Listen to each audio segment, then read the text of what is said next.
I was first started testing in June, and it was mid-August before they finally were able to definitely tell me that I had squamous cell carcinoma.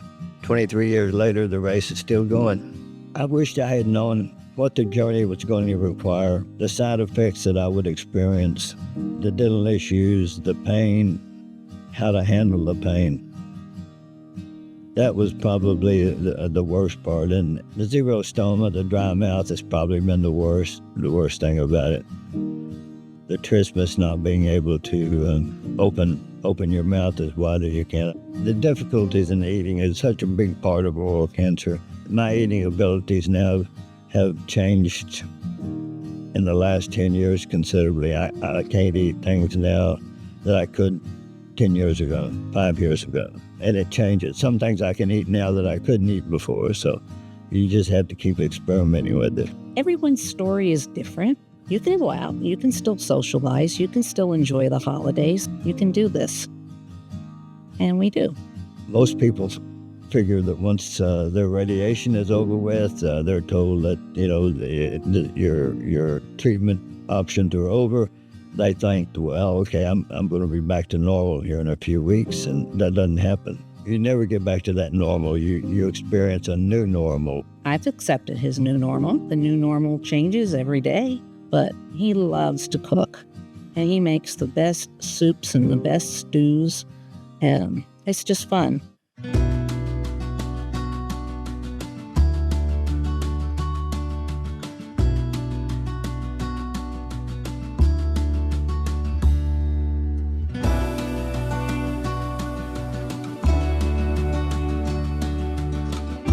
We're here today to make our family favorite butternut squash soup. I've been doing this recipe for at least, 10, 15 years.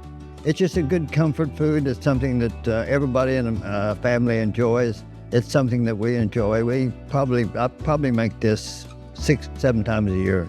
If not more. He makes the best soups, all of them. They're really good. It's easy for people with oral cancer to eat because it goes down very smooth.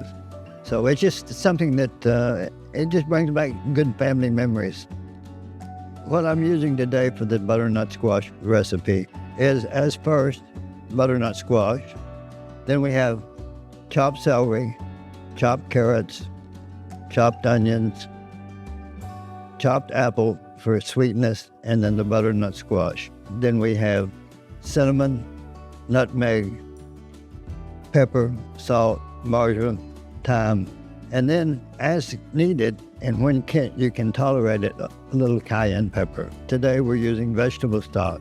If vegetable stock is not what you want to use, you can use chicken stock.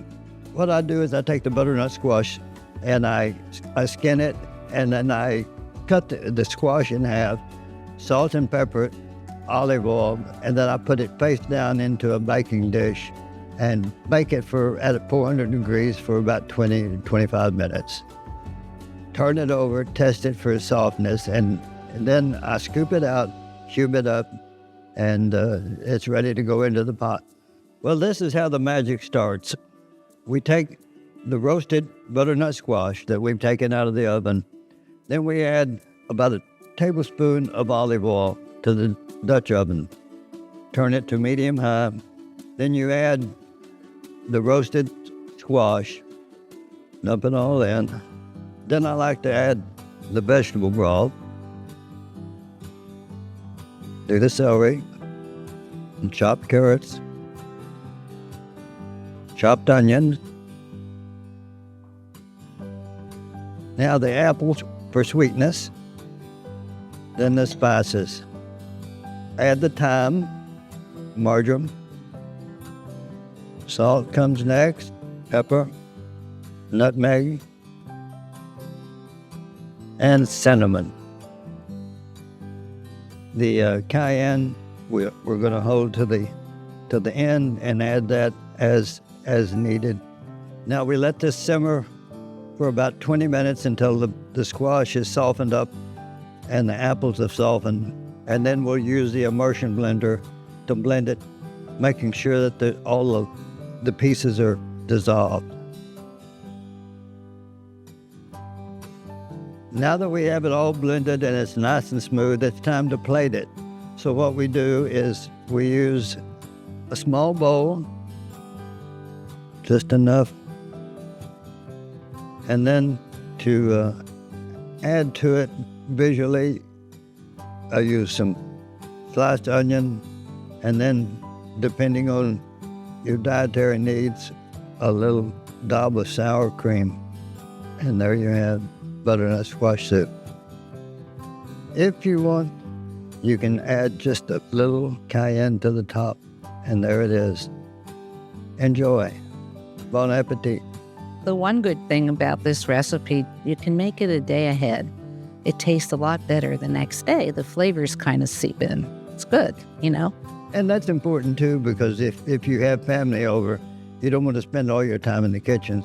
By sharing this recipe, I hope that other head and neck cancer patients, survivors, will be able to enjoy it as much as my family does.